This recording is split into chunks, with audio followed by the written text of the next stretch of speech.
والسلام على سيد المرسلين وعلى آله وصحبه أجمعين أما بعد أعوذ بالله من الشيطان الرجيم بسم الله الرحمن الرحيم والذين إذا فعلوا فاحشة أو ظلموا أنفسهم ذكروا الله فاستغفروا لذنوبهم ومن يغفر الذنوب إلا الله ولم يصروا على ما فعلوا وهم يعلمون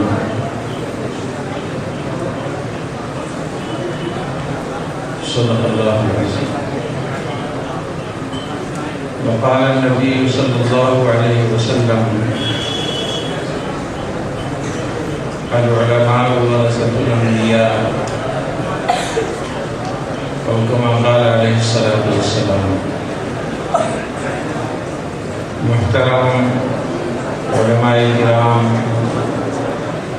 معزز سامعین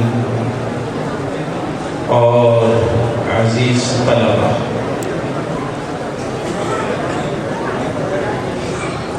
علماء انبیاء کرام کے وارث ہوتے ہیں.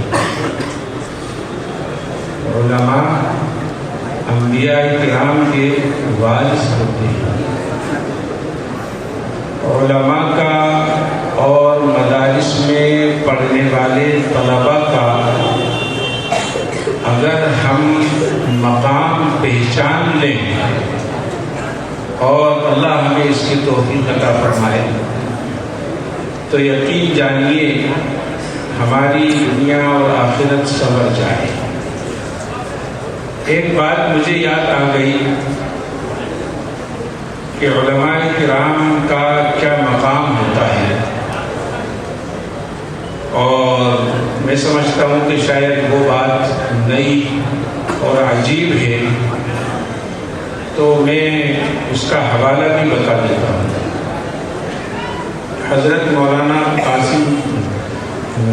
مولانا سالم صاحب رحمۃ اللہ علیہ، جو حضرت مولانا قاری طیب صاحب رحمۃ اللہ علیہ مفتی دارالعلوم دیوبند کے صاحبزادے ہیں، اور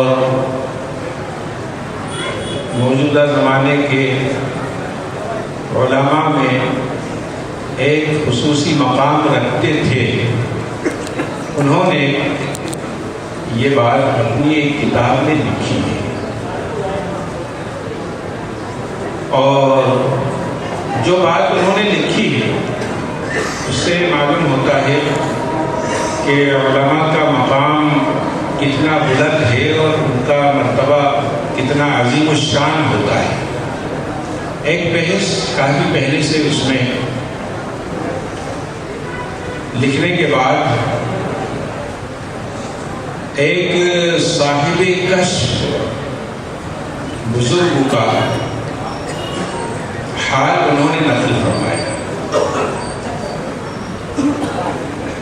لکھتے ہیں کہ ایک بزرگ نے بذریعہ کشف یہ دیکھا کہ ایک بہت بڑا میدان ہے، اور اس میدان میں تمام انبیاء کرام علیہ السلام موجود ہیں، اور درمیان میں جناب رسول اللہ صلی اللہ علیہ وسلم تشریف فرمائے، اور انبیاء کرام کے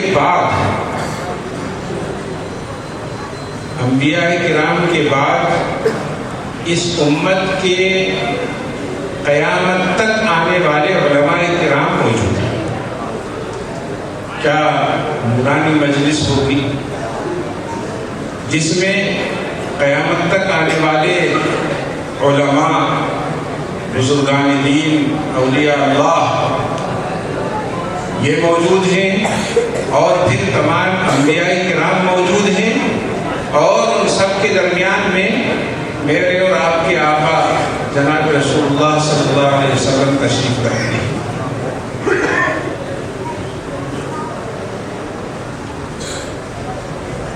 کافی دیر تک پورا مجمع پرسکون رہتا ہے اور کسی کو بھی بولنے کی ہمت نہیں ہوتی۔ کافی دیر کے بعد حضرت موسیٰ علیہ السلام اللہ کے رسول صلی اللہ علیہ وسلم سے اجازت لے کر کھڑے ہوتے ہیں اور حضرت موسیٰ علیہ السلام ہمارے آقا سے عرض کرتے ہیں کہ اے تاجدار دو جہاں جناب محمد رسول اللہ صلی اللہ علیہ وسلم، کیا آپ نے یہ ارشاد فرمایا ہے علماء امتی کا انبیاء بنی اسرائیل، کیا یہ بات آپ نے ارشاد فرمائی ہے کہ میری امت کے علماء ایسے ہیں جیسے بنی اسرائیل کے نبی ہوا کرتے؟ تو حضرت موسیٰ علیہ السلام کو اس پر اشکال ہوا کہ غیر نبی کا مرتبہ تو نبی کے برابر نہیں ہو سکتا۔ انبیاء کرام تو وہ پاکیزہ ہستیاں ہوتی ہیں جن کا انتخاب اللہ تعالیٰ خود کرتے ہیں، اور نبوت کسبی نہیں، وہبی چیز ہے، جبکہ علم ایک کسبی چیز ہے۔ تو حضرت موسیٰ علیہ السلام کو اس پر اشکال ہوا کہ غیر نبی کا مرتبہ یہاں نبی کے برابر بتلایا جا رہا ہے۔ تو حضرت موسیٰ علیہ السلام نے اسی اشکال کو سامنے رکھتے ہوئے عرض کیا، یا رسول اللہ صلی اللہ علیہ وسلم، اس حدیث میں تو علماء کو انبیاء کرام کے برابر درجہ دیا جا رہا ہے، کیا آپ مجھے اس کی اجازت دیں گے کہ میں آپ کے کسی عالم کا، آپ کی امت کے کسی عالم کا امتحان لے لوں؟ جناب رسول اللہ صلی اللہ علیہ وسلم حضرت موسیٰ علیہ السلام سے فرماتے ہیں، ہاں آپ کو اجازت ہے، میری امت کے علماء سارے کے سارے جو قیامت تک آئیں گے بیٹھے ہوئے ہیں، آپ امتحان لے سکتے ہیں۔ اب حضرت مولانا سالم صاحب رحمۃ اللہ علیہ لکھتے ہیں کہ حضور کی اجازت دینے کے بعد تمام علماء کرام نے اپنی اپنی گردنیں جھکا دی، کیونکہ امتحان لینے والے کون ہیں؟ موسیٰ کلیم اللہ علیہ السلام، اور پتہ نہیں کیا پوچھ لیں، کیا امتحان لے لیں۔ سب نے اپنی گردنیں جھکا لی، کیونکہ اگر امتحان میں بتا دیا تو پاس ہو گئے، نہیں بتایا تو بڑی توہین ہوتی۔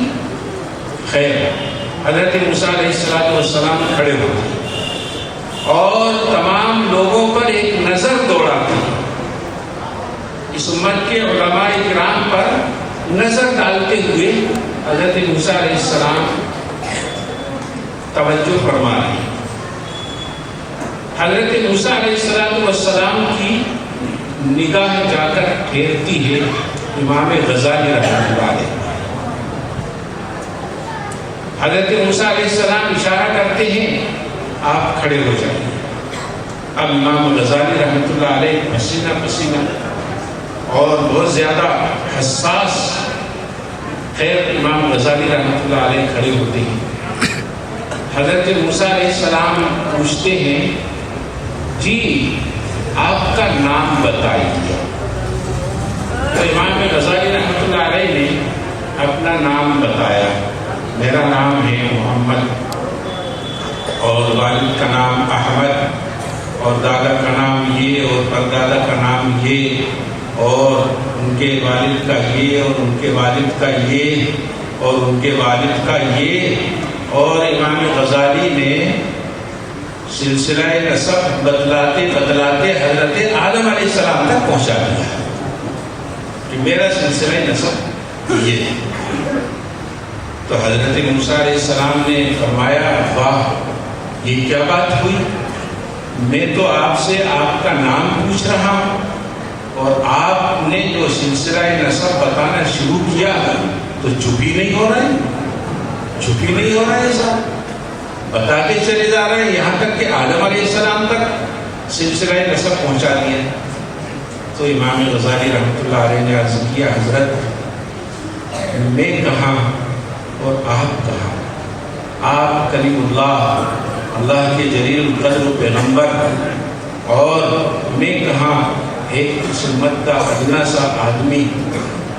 مجھ حقیر شخص کو یہ سعادت حاصل ہو رہی ہے کہ میں اتنے بڑے جلیل القدر پیغمبر سے مخاطب ہوں، مجھے یہ شرف حاصل ہو رہا ہے۔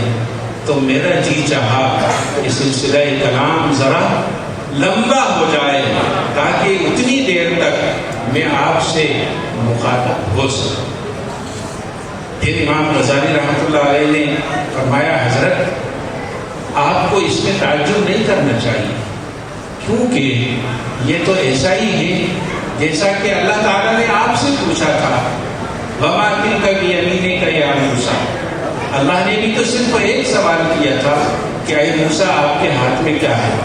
آپ کو یہ کہنا چاہیے تھا کہ یہ لاٹھی، لیکن آپ نے جو سلسلہ کلام شروع کیا تو آپ برابر بولتے گئے، قال هِيَ عَصَايَ أَتَوَكَّأُ عَلَيْهَا وَأَهُشُّ بِهَا عَلَىٰ غَنَمِي وَلِيَ فِيهَا مَآرِبُ أُخْرَىٰ۔ تو حضرت آپ کے دل میں بھی تو یہ بات آئی تھی کہ اللہ تعالیٰ سے ہم کلام ہونے کا شرف مل رہا ہے، تو سلسلہ کلام جتنا لمبا ہو جائے اتنا ہی زیادہ مہربانی کی بات ہے۔ وہی بات میرے دل میں آئی، اس میں آپ کو تعجب نہیں کرنا چاہیے۔ تو حضرت موسیٰ علیہ السلام امام غزالی کا یہ جواب سن کر خاموش ہو جاتے ہیں، اور گویا کہ حضرت موسیٰ علیہ السلام کو جو اشکال پیش آ رہا تھا اس اشکال کا جواب مل جاتا ہے کہ میری امت کے علماء کی بھی وہی سوچ ہے جو بنی اسرائیل کے انبیاء کی سوچ ہوا کرتی تھی۔ تو دوستوں اور بزرگوں، یہ مرتبہ ہے علماء کرام کا، ہم تو ان کے خادم ہیں، اللہ ہمیں بھی ان کی صف میں شامل کر لے۔ اور مدارس میں جو طلبہ پڑھتے ہیں ان کا کیا مقام ہے؟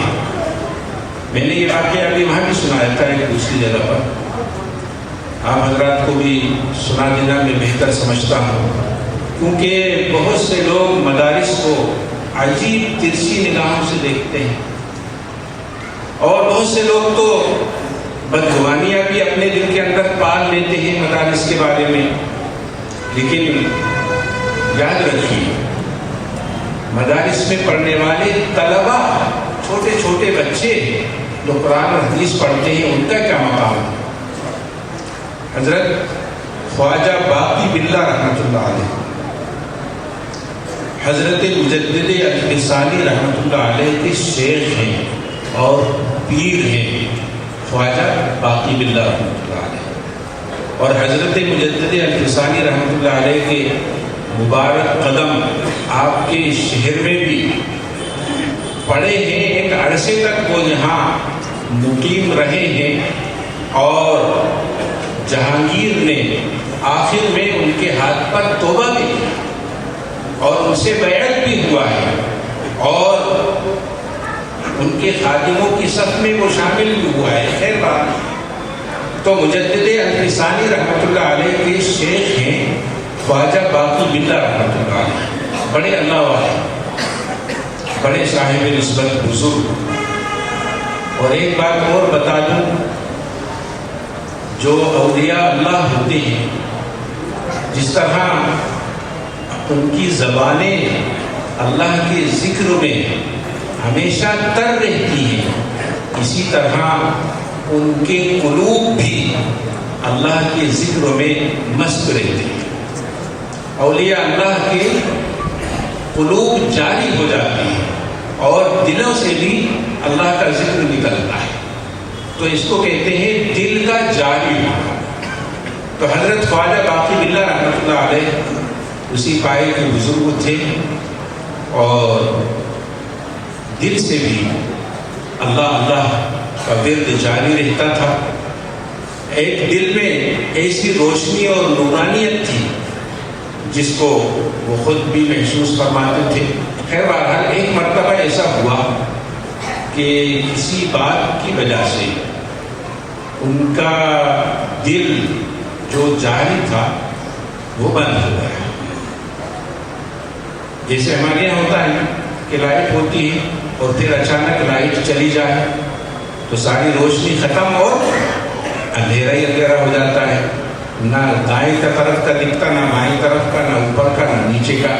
انسان چلتے چلتے رک جاتا ہے کہ پتہ نہیں ٹھوکر لگ جائے اور میں گر پڑوں. تو خواجہ باقی باللہ رحمۃ اللہ علیہ کا دل جو ابھی تک جاری تھا وہ ایک دم بند ہو گیا اور اندھیرا چھا گیا، اور ان کو احساس ہوا کہ یہ کیا ہو گیا، مجھ سے ایسی کون سی غلطی ہو گئی جس کی وجہ سے میرے دل کے اندر اندھیرا چھا گیا، نورانیت ختم ہو گئی، ذکر اللہ بند ہو گیا دل سے. بہت دعائیں کی اللہ تعالیٰ سے اور کئی بزرگان دین سے بھی دعائیں کروائیں، لیکن دل جاری نہیں ہوا. بڑی پریشان بذریعہ الہام یہ بات ان کے دل میں ڈالی گئی کہ اگر تم دوبارہ سے اسی مقام پر فائز ہونا چاہتے ہو تو مدرسے میں پڑھنے والے بچوں کے پاس جاؤ اور اپنے حق میں ان سے دعا کرواؤ، اپنے حق میں ان سے دعا کرواؤ. خواجہ باقی باللہ رحمۃ اللہ علیہ ایک مدرسے میں پہنچتے ہیں. مدرسے کے تمام اساتذہ کھڑے ہو جاتے ہیں، ارے حضرت تشریف لائیے. صدر مدرس کھڑے ہو جاتے ہیں، شیخ الحدیث کھڑے ہو جاتے ہیں، حضرت تشریف رکھیے تشریف رکھیے. خواجہ باقی باللہ رحمۃ اللہ علیہ فرماتے ہیں کہ نہیں، آج میں اپنے مقصد سے آیا ہوں. اور طلبہ کے بیچ میں بیٹھ جاتے ہیں اور کہتے ہیں مجھے اللہ کی طرف سے حکم ہوا ہے کہ میں تم لوگوں سے اپنے حق میں دعا کرتا ہوں. اے مدرسے میں پڑھنے والے بچوں، اے قرآن اور حدیث کو پڑھنے والے بچوں، میرا دل تاریک ہو گیا، میرے دل نے اللہ کا ذکر کرنا بند کر دیا. تم میرے حق میں دعا کرو.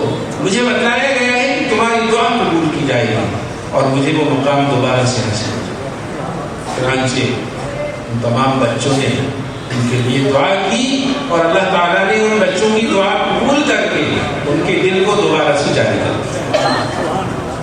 یہ مقام ہے مدرسے میں پڑھنے والے ان بچوں کا جن کو آج ہم حقارت سے نگاہ سے دیکھتے ہیں، جن کو ہم کچھ نہیں سمجھتے. جبکہ یہ واقعہ تو چھوڑو، کیا اللہ کے رسول صلی اللہ علیہ وسلم کا یہ فرمان ہمیں نہیں معلوم؟ خیرکم من تعلم القرآن وعلمہ.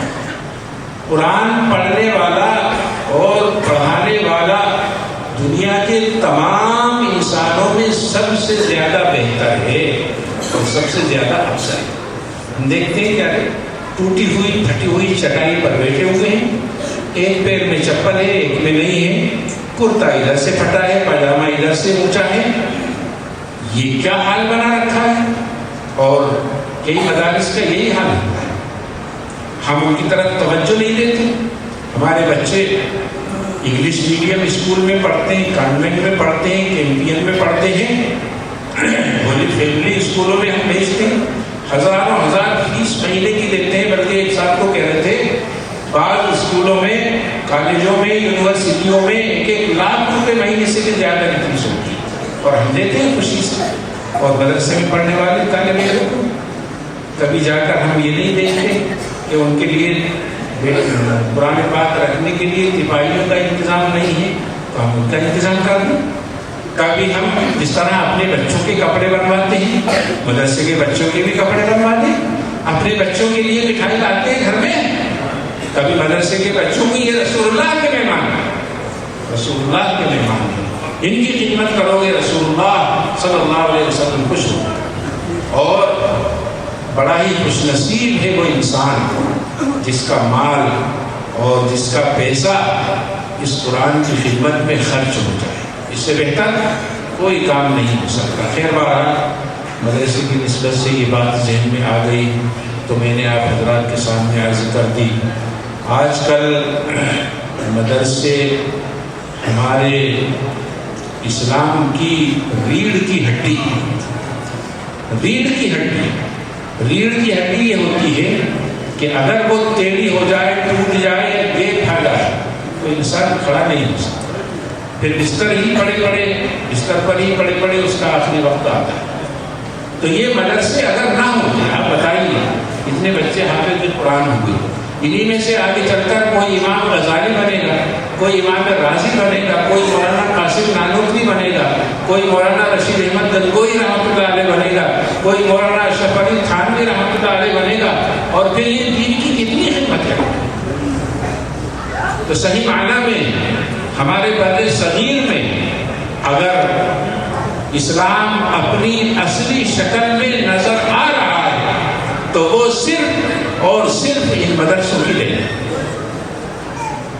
آپ کے علاقے میں چاہے وہ فتنہ شکیلیت ہو, چاہے وہ فتنہ قادیانی ہو, اس کا تعاقب کرنے والے اور اس کو منہ توڑ جواب دینے والے کون ہیں؟ وہی تو ہیں جنہوں نے مدرسوں میں تعلیم حاصل کی ہے, جن کے دل میں اللہ نے یہ جذبہ رکھا ہے کہ اسلام پر آنے والی ہر آنچ کا ہمیں منہ توڑ جواب دینا ہے, چاہے ہمارے پاس وسائل ہو. تو اللہ تعالیٰ ہمارے اس بیٹھنے کو قبول فرمائے.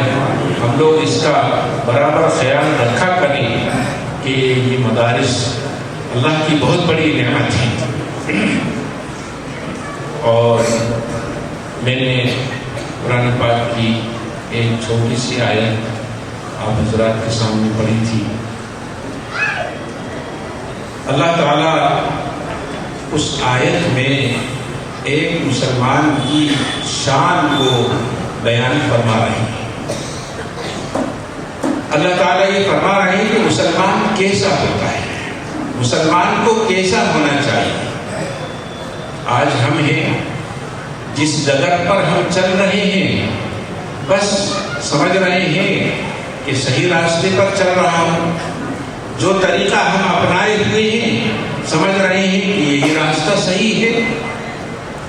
نافرمانیاں ہو رہی ہیں, گناہ ہو رہے ہیں, اللہ کے احکام کھلا کھلا ہم سے ٹوٹ رہے ہیں, لیکن ہم سمجھ رہے ہیں کہ ہم مسلمان ہیں. ٹھیک ہے ہم مسلمان ہیں, لیکن اللہ تعالیٰ فرماتے ہیں کہ مسلمان ایسا نہیں ہوتا.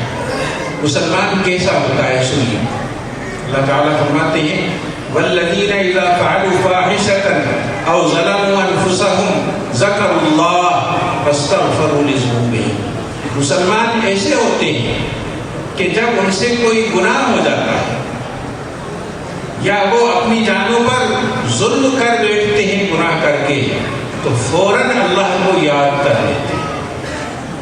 مسلمان کی شان یہ ہونا چاہیے کہ اگر اس سے کوئی غلطی ہو جائے, کوئی گناہ ہو جائے, اللہ کی کوئی نافرمانی ہو جائے, خلاف شرع اور دین کوئی کام ہو جائے, تو فوراً اللہ کو یاد کرے, اور اللہ کو یاد کر کے فاستغفروا لذنوبهم, اپنے گناہ کی اللہ سے معافی مانگے, توبہ کرے, استغفار کرے. آگے فرماتے ہیں وَمَن يَغْفِرُ الذُّنُوبَ إِلَّا اللَّهُ, اور اللہ کے علاوہ گناہوں کو معاف کر بھی کون سکتا ہے. اللہ کے علاوہ کوئی گناہوں کو معاف نہیں کر سکتا. ہمارے دنیا کے کام کہیں نہ کہیں سے بن جاتے ہیں. کسی چیز کی ضرورت ہے, کسی سے مانگ لیا, گھر والوں نے مدد کر دی, رشتہ داروں نے ساتھ دے دیا, محلے والوں نے, پڑوسیوں نے ساتھ دے دیا, کام ہو گیا. گناہ کی معافی ایک ایسا عمل ہے کہ اللہ کے علاوہ کوئی دوسرا اس کو نہیں کر سکتا. آج ہم گناہوں پر گناہ کرتے جاتے ہیں. یاد رکھیے گناہ کتنا ہی بڑا ہو, اگر یہ زمین اور آسمان کے درمیان کا پورا خلا گناہوں سے بھر جائے اور مسلمان ایک مرتبہ سچے دل سے اللہ تعالیٰ سے معافی مانگ لے تو اللہ تعالیٰ معاف کر دیتا ہے. سچے دل سے معافی مانگنا شرط ہے. رسم کی ادائیگی سے کام نہیں چلے گا. رسموں کی ادائیگی کیا ہو, اللہ توبہ اللہ توبہ, بہت سے لوگ تو کان پکڑ لیتے ہیں، پتہ نہیں کس کو بتانا چاہتے ہیں کہ ہم کان پکڑ رہے ہیں، اور دل میں وہی ہے کہ وہ جلدی سے گھر چلے جاؤ، امام صاحب نے بہت لمبی دعا کری، جلدی سے اٹھو۔ یہ دل کی غفلت کے ساتھ جو کچھ زبان سے کہا جا رہا ہے اس کا نام توبہ نہیں۔ توبہ کس کو کہتے ہیں؟ ایک واقعہ میں آپ کو بتا کر بات ختم کر دوں گا۔ حسن بصری رحمۃ اللہ علیہ بہت اللہ والے ہیں، بہت زبردست عالم بھی ہیں، تابعی ہیں، بڑے عالم ہیں، بہت بڑے اللہ کے ولی۔ بہت سے حضرات ان کی مجلس میں تشریف لاتے تھے، اپنی اصلاح کرتے تھے۔ ایک عورت بھی ان کی مرید تھی، ایک عورت بھی ان کی مرید تھی، اور ان کی مجلس میں آتی تھی، پردے کے اہتمام کے ساتھ ان کی باتوں کو سنتی تھی، اپنی اصلاح کرتی تھی۔ وہ بھی ان کی مجلس میں بار بار شریک ہوتی تھی۔ اس عورت کا ایک ہی بیٹا تھا، ایک ہی بیٹا، اور وہ نہایت ہی آزاد قسم کا، نہ اس کو نماز سے کوئی مطلب، نہ اس کو روزے کی کوئی فکر، نہ صدقہ زکوٰۃ خیرات کیا ہوتا ہے اس طرف توجہ۔ جوان لڑکا، شباب اور کباب کا دیوانہ۔ ماں اپنے بیٹے کو بہت سمجھاتی تھی، بیٹا یہ برے کام چھوڑ دے، برے لوگوں کی مجلس چھوڑ دے، یہ تجھے برباد کر دیں گے، دنیا بھی برباد ہوگی آخرت بھی۔ لیکن جوں تک نہیں رکتی تھی، یہاں تک کہ یہ عورت اپنے بیٹے کو لے کر حسن بصری رحمۃ اللہ علیہ کی مجلس میں بھی پہنچی 2 بار، اور حضرت نے بھی اس کو نصیحت کی لیکن نہیں مانا، بس وعدہ کر لیتا تھا اور آنے کے بعد پھر ویسا ہی۔ خیر، جب انسان مسلسل شراب پیتا ہے تو اس کا جسم بیکار ہو جاتا ہے، اور پھر اس کے ساتھ ساتھ کوئی شخص انتہائی درجے کا اللہ کا نافرمان ہو، عیاش بھی ہو۔ خیر بہرحال ایک وقت وہ آیا کہ یہ بیمار ہو گیا۔ ماں نے جس قسم کی دوائیں وہ کر سکتی تھی اس نے کی، لیکن کوئی فائدہ نہیں ہوا۔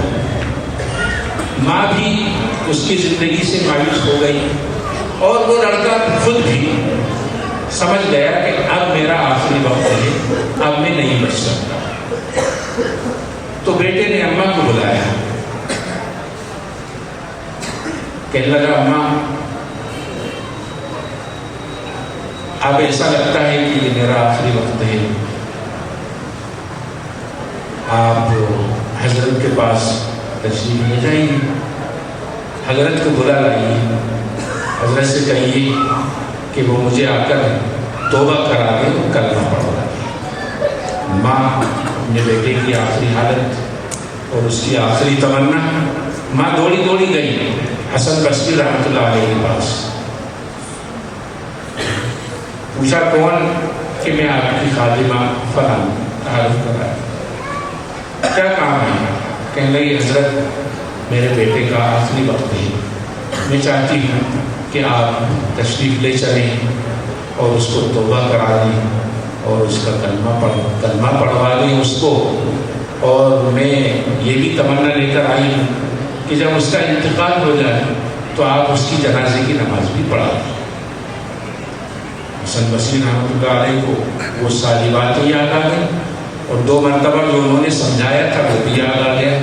فرمانے لگے نہیں، میں نہیں جاؤں گا، میں نہیں جاؤں گا، تمہارا بیٹا سنتا تو ہے نہیں، اس کو اس سے پہلے بھی میں سمجھا چکا ہوں، اور ہاں سنو، میں ابھی بھی نہیں جاؤں گا، اور جنازے کی نماز بھی میں نہیں پڑھاؤں گا، جاؤ یہاں سے۔ یہ کہہ کر حضرت نے اپنا دروازہ بند کر لیا۔ اب اس عورت کا تو دل ٹوٹ گیا۔ حضرت نے اتنا سننا تھا کہ اس کو احساس ہوا کہ اچھا میں اتنا برا ہوں، میں اتنا برا ہوں۔ کہنے لگا اماں ٹھیک ہے، جب میں مر جاؤں تو کسی کو مت بتانا، اور مجھے نیا کفن مت پہنانا، انہی پرانے کپڑوں میں رہنے دینا، اور اماں میرے مرنے کے بعد آپ میرے گلے میں اپنا دوپٹہ ڈال کر مجھے گھسیٹنا، اور قریب میں ہی کوئی گڑھا کر کے مجھے اس میں پٹک دینا، مجھے مسلمانوں کے قبرستان میں دفن مت کرنا۔ میں نہیں چاہتا کہ میں اتنا برا ہوں اور مجھے عذاب ہو تو میری وجہ سے دوسرے مسلمانوں کو بھی عذاب ہو۔ اے ماں آپ اتنا کام کر لیں، یہ کہہ کر اس کا انتقال، اور وہ چل سکتا۔ ماں بیٹی بیٹی رو رہی ہے کہ میں لوگوں کو کیسے بتاؤں، حضرت تو نماز پڑھانے آئیں گے نہیں، اور دوسرے لوگ بھی اس کی نماز پڑھنے کے لیے نہیں آئیں گے۔ رو رہی بیٹی بیٹی۔ دیکھتے ہیں کہ دروازے پہ دستک ہوتی، جا کر اس نے دروازہ کھولا تو دیکھا کہ سامنے حسن بصری رحمۃ اللہ علیہ کھڑی ہوئی ہے۔ حضرت کیا ہو گیا؟ حضرت نے فرمایا کہ ہاں میں تمہارے بیٹے کی جنازے کی نماز پڑھانے کے لیے آیا۔ کہنے لگی حضرت آپ نے تو منع کر دیا تھا کہ جنازے کی نماز نہیں پڑھاؤں گا، پھر آپ کیسے تشریف لائے؟ حسن بصری رحمۃ اللہ علیہ نے فرمایا ہاں میں نے تمہیں واپس لوٹا دیا تھا، منع کر دیا تھا، اور پھر میں لیٹ گیا، خواب میں اللہ تعالی کی زیارت ہوئی، اللہ نے فرمایا حسن بصری تم میرے کیسے دوست ہو، تم میرے کیسے دوست ہو، میرے ایک دوست کا جنازہ پڑا ہوا ہے اور تم اس کی نماز پڑھانے نہیں جا رہے، جاؤ وہ میرا ولی، جا کر اس کی جنازے کی نماز پڑھو۔ فرماتے ہیں اللہ نے مجھے یہ حکم دیا اس لیے میں اس کی جنازے کی نماز پڑھاؤں گا۔ بتاؤ توبہ دل سے ہوتی ہے، یہ رسم کی ادائیگی کا نام توبہ ہے۔ ہمیں چاہیے کہ ہم اپنے ہر گناہ کی اللہ سے معافی مانگیں، ایک مرتبہ سچی دل سے اللہ کو پکار لو۔ اللہ تعالیٰ کا اعلان ہے ان اللہ یغفر الذنوب جمیعا، اللہ تعالیٰ سارے گناہوں کو معاف کر دیں۔ جب ہی کریں گے جب کہ ہم اللہ سے معافی مانگیں گے، اللہ کے سامنے توبہ کریں گے انشاءاللہ۔ یہ علماء کرام کی مجلس سے، اللہ والوں کی مجلس سے ہمارے لیے یہ موقع غنیمت ہے۔ کیا معلوم اتنے سارے علماء کو اللہ نے اسی لیے بھیجا ہو اور ہمیں ان کی مجلس میں شرکت کرنے کے لیے پہنچایا ہو کہ ہماری آخرت کا فیصلہ ہونے والا ہو، ہماری آخرت کا سودا ہو رہا ہو، اور اللہ ہم سب کے لیے بخشش کا اعلان کرتا۔ اور یہ قرآن پاک کی مجلس اور اس کے بعد کی دعا کو تو اللہ تعالیٰ ضرور قبول فرماتی ہے۔ میرے دوستوں کو کہنے کی باتیں تو بہت تھی، لیکن آپ حضرات نے کافی دیر سے بیٹھے ہوئے ہیں، بس اللہ تعالیٰ جو کچھ کہا سنا گیا اس پر عمل کرنے کی توفیق عطا فرمائے۔ وآخر دعوانا الحمدللہ۔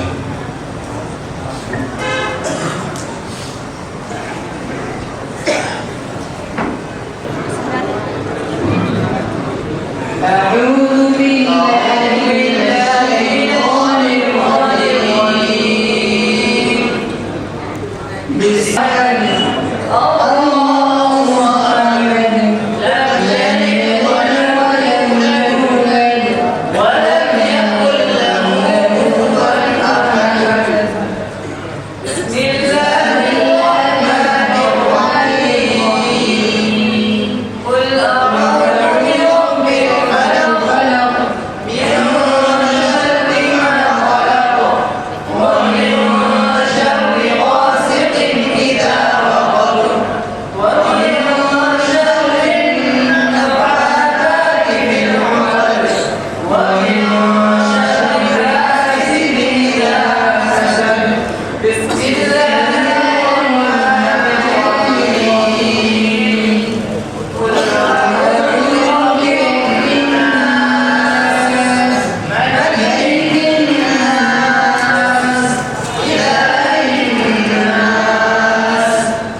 حافظ محمد سمیر،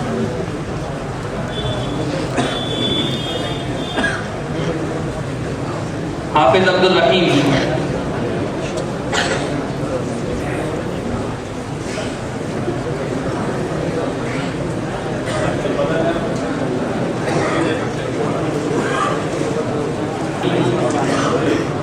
حافظ محمد